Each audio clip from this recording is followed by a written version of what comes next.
militante féministe et membre du comité de pilotage de Nous Toutes. Nous sommes réunis ici ce soir à Paris, sur la place des droits de l'homme, pour rappeler que les femmes aussi ont des droits. Qu'elles ont le droit de ne pas être battues, qu'elles ont le droit de voir leurs plaintes prises, n'en déplaise à certains policiers qui refusent encore de prendre leurs plaintes quand elles se déplacent jusqu'au commissariat. Rappeler aussi qu'elles ont le droit de vivre. Nous apprenons aujourd'hui qu'une 100e femme serait morte sous les coups de son conjoint depuis le début de l'année.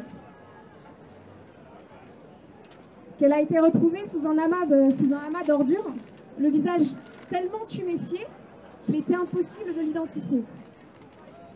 Cette femme serait la 100e de l'année d'après le décompte du collectif féminicide par compagnon ou ex. Mais combien n'ont pas été dénombrées? Combien sont mortes depuis que le président Macron a décrété la grande cause du quinquennat? Combien sont mortes depuis qu'il s'est engagé à protéger les femmes victimes de violences? Ce qu'on a envie de vous dire ce soir, c'est qu'il n'y a pas de raison de remettre ce compteur à zéro à chaque 1er janvier. Le président Macron doit agir, et pour ça, il doit mettre des moyens sur la table. Le gouvernement a annoncé il y a quelques jours la création d'un fonds contre les féminicides, fonds qui s'élève à 1 million d'euros.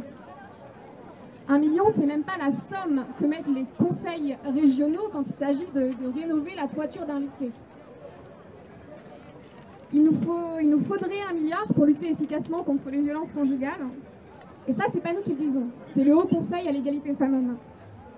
1 milliard, c'est 3,5 fois moins que ce que coûtent chaque année les violences conjugales aux contribuables françaises et français.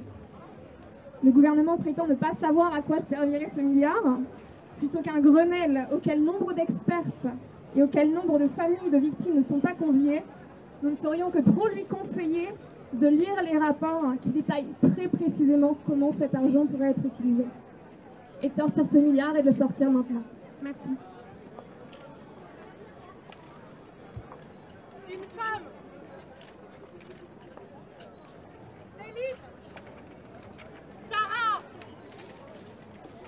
Maggie. Clotilde. Eliane. Euphémie.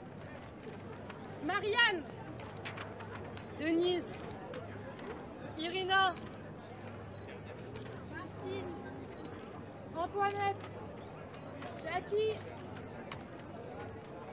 Ophélie. Corinne. Chloé.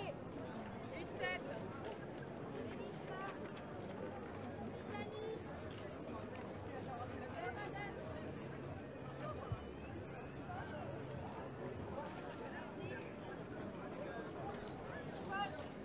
Samantha. Catherine. Christelle. Ermira. Isabelle. Leïla.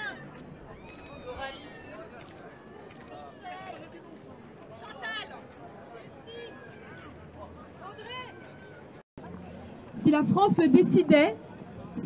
le décidait aujourd'hui, elle pourrait faire reculer de manière radicale toutes les violences sexistes et sexuelles comme les féminicides. Elle pourrait faire reculer toutes les violences que masquent ces féminicides. Les viols, l'inceste, les agressions, le harcèlement, les violences psychologiques, les coups. Souvent, lorsqu'on parle des féminicides, on nous dit comment faire, comme si ces violences étaient une fatalité. Elles ne le sont pas. On sait comment faire. Les mesures sont connues et reconnues depuis une longue date. Monsieur le Président de la République, vous les avez sur votre bureau à l'Élysée depuis votre élection il y a 2 ans et demi. 1. Nous avons besoin que l'ensemble des élèves de France soient sensibilisés de manière obligatoire aux violences sexistes et sexuelles. On a été capable de le faire sur la sécurité routière. Tous les enfants passent leur brevet de la sécurité routière. Pourquoi tous les enfants ne passeraient pas un brevet de la non-violence? 2. Nous avons besoin de places d'hébergement. Et pas uniquement, comme le dit le gouvernement, d'hébergement d'urgence. Nous avons besoin d'hébergement en CHRS.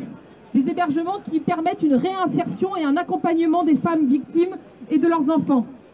Nous avons besoin d'une formation obligatoire de l'ensemble des forces de l'ordre, des magistrates et des magistrats, des professionnels du travail social et de la santé. Ce n'est pas possible qu'en 2019, une femme arrive au commissariat pour violence au sein du couple et qu'on lui réponde qu'on ne se déplace pas pour un balai cassé. Nous avons besoin d'une véritable campagne de prévention et non pas seulement de clips de communication. Et nous avons besoin que les mesures qui existent dans la loi, comme l'ordonnance de protection, soient appliquées. L'Espagne en délivre 23 000 par an, nous en délivrons 1300 chaque année. C'est absolument la honte sur notre incapacité à mobiliser des dispositifs existants pour protéger les femmes. Monsieur le Président, toutes ces mesures, vous pouvez les prendre, vous pouvez les décider et vous pouvez mobiliser l'État pour mettre en place une politique radicale qui en finira avec les violences sexistes et sexuelles.